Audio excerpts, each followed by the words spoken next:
کوفے میں حضرت سعد ابن ابی وقاص رضی اللہ تعالیٰ عنہ گورنر بنے اور مسجد کے امام بنے تو حضرت فاروق اعظم رضی اللہ تعالیٰ عنہ کو لوگوں نے شکایتیں لکھ کر کے بھیج دی.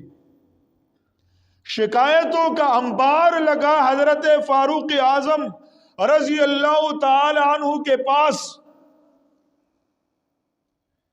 تو حضرت فاروق اعظم رضی اللہ تعالی عنہ نے تحقیقات کے لیے 2 بندوں کو بھیجا. ان میں سے ایک کا نام حضرت محمد بن مسلمہ رضی اللہ تعالی عنہ اور دوسرے کا نام حضرت عبداللہ ابن ارقم رضی اللہ تعالی عنہ ہے.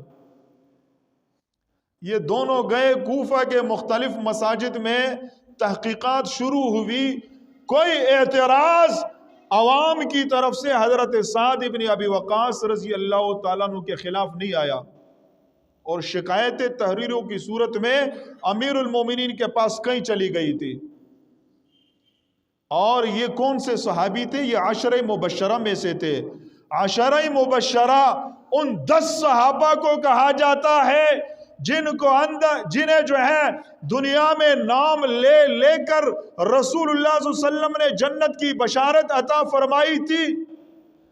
حضرت خلفائے راشدین حضرت سعد اور سعید، حضرت زید، یہ جو 10 صحابہ تھے، انہیں دنیا کے اندر جنت کا سرٹیفکیٹ مل چکا تھا، اور نمازیں انہوں نے رسول اللہ صلی اللہ علیہ وسلم سے سیکھ لی تھی. آپ کی اقتداء میں انہوں نے نمازیں پڑھی تھی. اس امام کے خلاف شکایتیں آنے لگی. تو حضرت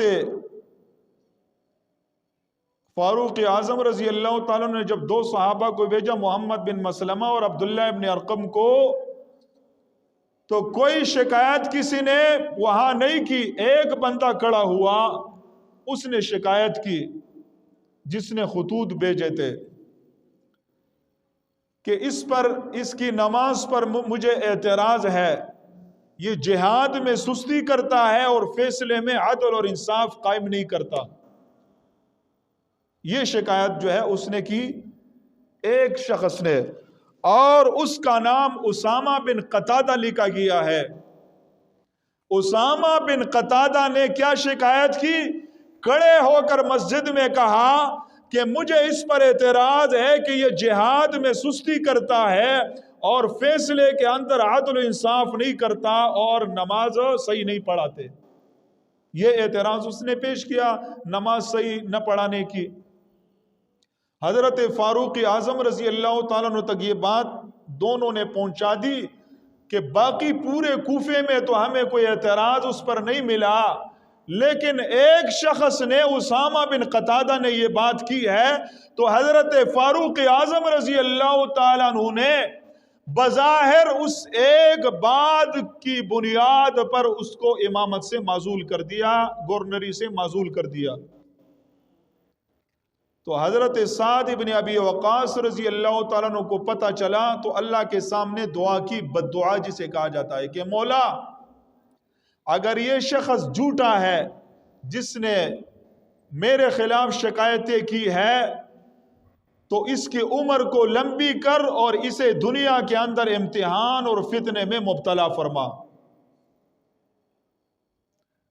بد دعا کا اثر یہ ہوا کہ عمر بھی اسامہ بن قتادہ کی لمبی ہوئی، اور لکھا گیا ہے کہ اوپر کے جو ابرو ہے بھوئی یہ آنکھوں پر کے آئی، کچھ نظر نہیں آ رہا تھا، اور اس نے کیا کہا، اس کو فقیر اور محتاج بنا. اتنے فقیر اور محتاج بن گئے کہ راستوں میں بھیک مانگ مانگ کر جو ہے لوگوں سے سوال کرنے لگے، اور فتنے میں یوں مبتلا ہوئے کہ بھیک مانگتے راستے میں کوئی خاتون سامنے سے گزرتی تو اس کو آوازیں کستے، اس کے ساتھ چھڑخانی بھی کرتے.